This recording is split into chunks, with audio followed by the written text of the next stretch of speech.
자, 수업을 이어서 하겠습니다.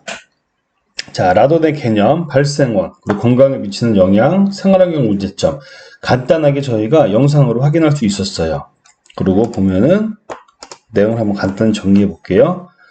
라돈은 방사선을 내는 원자번호 86번의 원소이다. 색, 냄새, 맛 없는 기체로 공기보다 8배 무겁다. 저희가 갖고 있는 네이버 클라우드에 있는 책에서는 9배라고 나왔죠. 이 정도.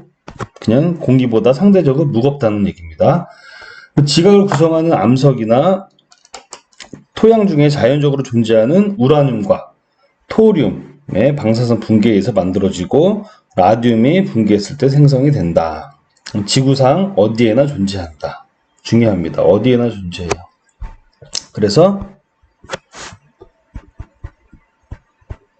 침묵의 살인자, 무색, 무취, 무미입니다. 그리고 기체 상태로 우리에게, 인간에게 흡입이 되고요. 자, 자연에 존재하는 라돈은 거의 모두가 질량수 222, 222 라돈으로 반감기는 3.81이다. 대략 3.5에 3.81 정도. 자, 물에 대한 용해도는 203, 이게 cc라고 보시면 되죠. 230 cc 밀리리터. 1리터에 230만큼의 cc만큼의 부피가 녹아 들어가는 겁니다. 자, 어쨌든 아까 전에 토론이라는 것도 나왔죠, 여러분? 토론이라는 것도 나왔어요. 222, 220번. 중성자수가 220번 동위원소였죠. 동위원소. 걔는 55초인가 그랬습니다.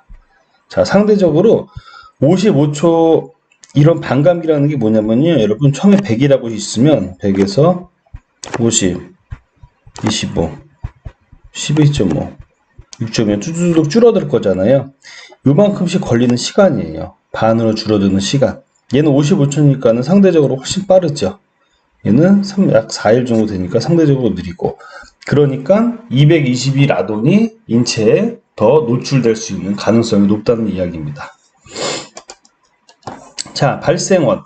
라돈은 우라늄과 토륨의 방사성 붕괴에서 라듐을 거쳐서 생성된다. 첫 페이지에 보면은 우라늄부터 라듐부터 자, 방사선 붕괴에 의해서 생성이 되는 겁니다.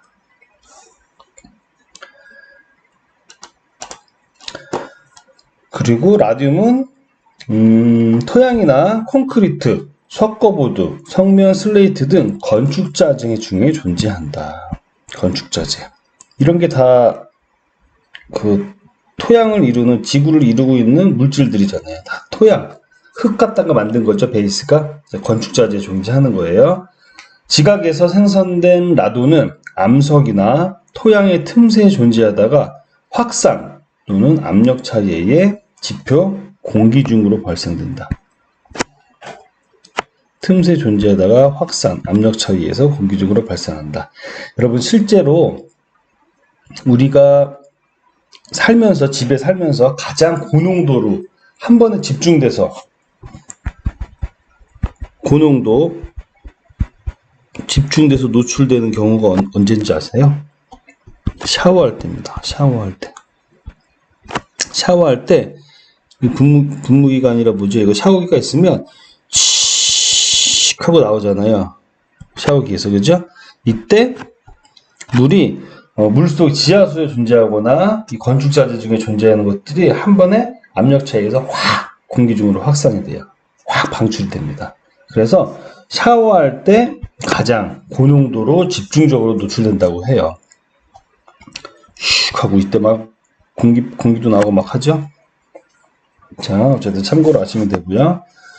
일반적으로 5개 환경보다는 환기가 잘 되지 않는 주택 및 건물 내에서 라돈의 축적으로 인해 라돈의 농도가 되게 수십 배 또는 수백 배 이상으로 높게 나타난다. 특히 환기 상태가 저조한 지하 공간에서 라돈의 농도는 더욱 높다. 그래서 라돈을 극복하는 건 뭐였죠, 여러분? 환기가 가장 손쉽게 할 수 있는 내용입니다.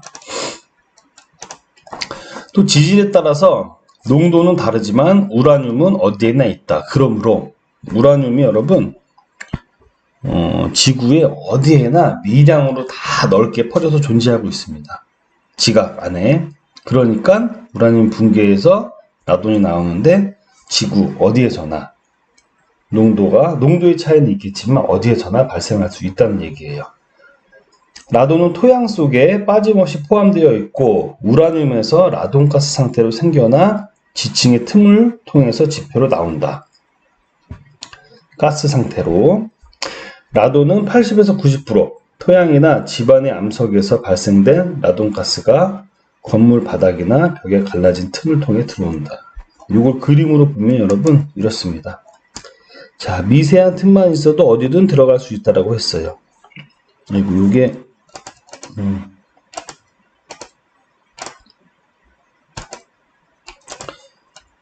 자, ABCD로 표현되면서 ABCD가 어딘지 위에 적혀 있는데 간단히 보면은 A는 뭐예요? 건물 하부에 갈라진 틈. 갈라진 틈. B는 벽돌과 벽돌 사이에 갈라진 틈. C는 벽돌 내의 기공. D는 바닥과 벽의 이음새. 이런데 자, 어디든 어디에서든 조금만 틈만 있으면 라돈 기체가 다 스며들 수 있다는 겁니다. 엄청나죠? 자, 우리가 어떻게 차단을 하기가 어려운 상태예요. 그렇기 때문에 위해성이 어느 정도인지를 우리가 기억을 하고 그거를 스스로 방지 대책을 세워서 하는 게 가장 중요합니다.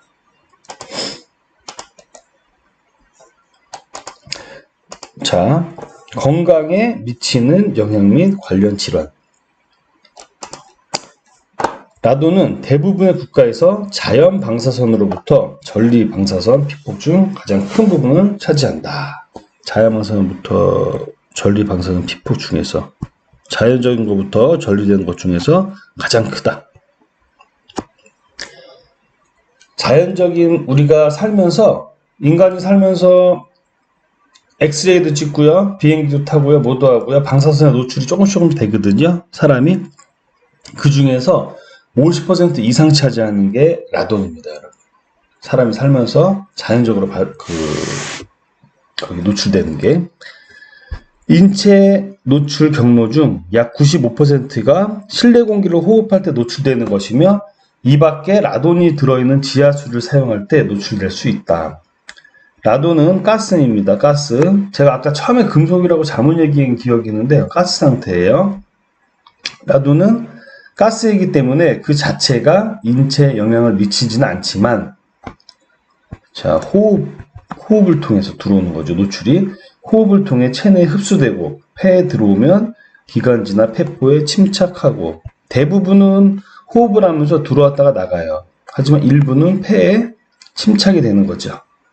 그리고 알파선을 계속 방출하기 때문에 세포 중의 염색체에 돌연변이를 일으켜서 폐암이 일어난다. 폐암 일어날 확률 몇 %라고 여러분? 10%입니다. 굉장히 높아요. 자, 폐포에 침착이 되면 거기에서 계속 붕괴를 일으키는 겁니다. 붕괴를 일으킨다는 얘기는 뭐예요? 계속 에너지를 방출한다는 거예요. 그 에너지는 알파선에 해당됩니다. 일단 알파선이 뭔지 여기 있는데 이거 먼저 한번 봐볼게요. 우리가 얼마 전에 이 라돈이 우리나라에서 굉장히 큰 이슈가 됐었는데 그때 침대였어요. 침대 매트리스에서 라돈의 발생량이 굉장히 많다는 보도가 있었거든요. 그래가지고 대진 침대인가 뭐 전국의 대진 침대 뭐 다 수거해가지고 엄청난 뉴스에도 나오고 엄청난 일이 발생이 됐었죠. 그 일을 기점으로 침대 매트리스를 브랜드별로 다 분석하고 막 이런 일들이 일어났었습니다.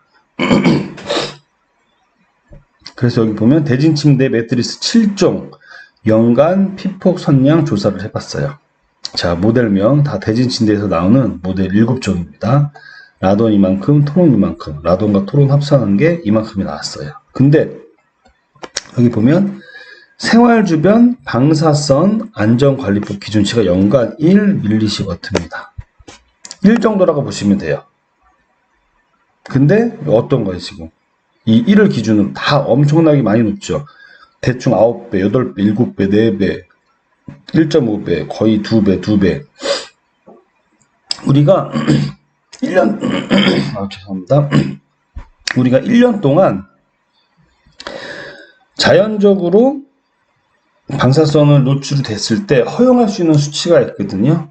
1이에요, 1. 근데 그것보다 엄청난 거의 10배까지도 나온다는 겁니다. 옆에 그림 한번 볼게요. 이게 자연 방사선인데 1인당 자연 방사성이 노출되는 경로들을 본 거예요. 우리가 살면서 자, 그 옆다가 알프스 산을 가면 한 번 가면 0.02만큼 되네요. 그리고 이 1, 이게 일반인이 인공 방사선 제외한 다음에 허용 방사선의 양입니다. 1 정도 되는 거예요.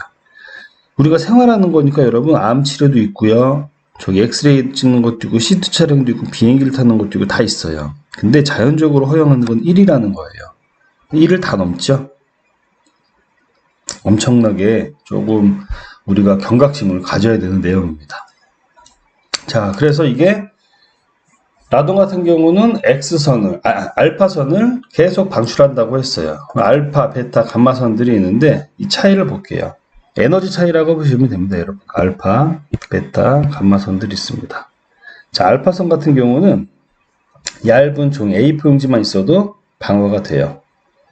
그리고 베타선 같은 경우는 여기 뭐 6mm 알루미늄이라고 되어 있네요. 6mm의 두께의 알루미늄 정도 금속판이 있으면 제거가 됩니다. 제거가 되는 게 아니라 방어가 되는 거죠.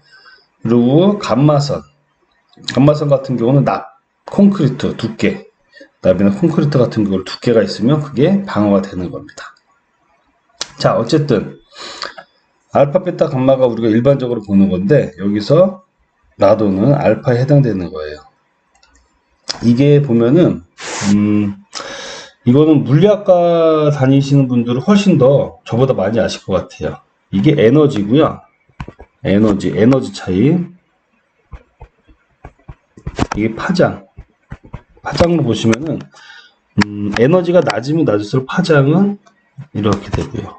알파, 예를 들면 베타는 조금 더 많을 거고요. 감마는 이렇게 되는 거죠.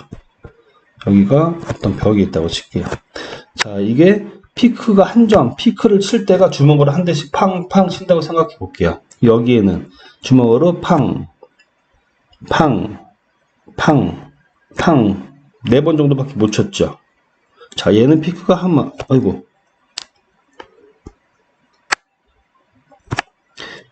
피크일 때마다 주먹으로 치는 거예요. 좀 더 많이 쳤어요. 얘는 팡 계속 때린 겁니다. 자, 어디가 충격이 가장 많이 먹나요? 많이 때린 쪽이 충격이 많이 먹죠. 그만큼 에너지가 강하게 우리에게 올 수 있다는 거예요. 이 진폭의 그 개수만큼의 강도만큼이 알파, 베타, 감마 에너지 차이를 우리가 쉽게 이해할 수 있는 내용입니다. 자, 어쨌든 이런 거 알파, 베타, 감마에 대해서 여기다가 간단히 써놨어요. 특징을 써놨고 여기다가 정리해놨습니다. 요것만 간단히 볼게요. 알파선 특징, 베타선 특징, 감마선 특징이 있어요. 알파선은 입자가 무겁고 크기가 작다. 종이 한 장으로 막을 수 있다. 공기 중에서 몇 센티미터 이동한다. 이게 뭐였죠? 우리가 오늘 공부한 라돈이에요. 라돈이 알파에 해당됩니다. 베타, 전자의 흐름에 가깝고 속도가 매우 빠르다. 빛의 속도네요. 공기 중으로 수십 미터 이동하고 얇은 금속판이나 플라스틱 조각으로 막을 수 있다. 아까 6mm 알루미늄 판으로 막을 수 있다고 써 있었어요. 감마선, 빛이나 X선 같은 전자기파를 가진다. 파장이 짧아서 투하율이 좋다. 파장이 짧으니까 다다다다다다닥 들어올 수 있다는 거예요. 납이나 콘크리트 막을 수 있다. 공기 중에서 수백 미터까지 이동을 한다. 자, 이 알파, 베타, 감마선에 대해서 간단히 한번 읽어보시면 돼요. 똑같은 내용들입니다. 자, 그래서 오늘은 이 라돈에 대해서 간단하게 마지막으로 수업을 했습니다. 그리고 시험은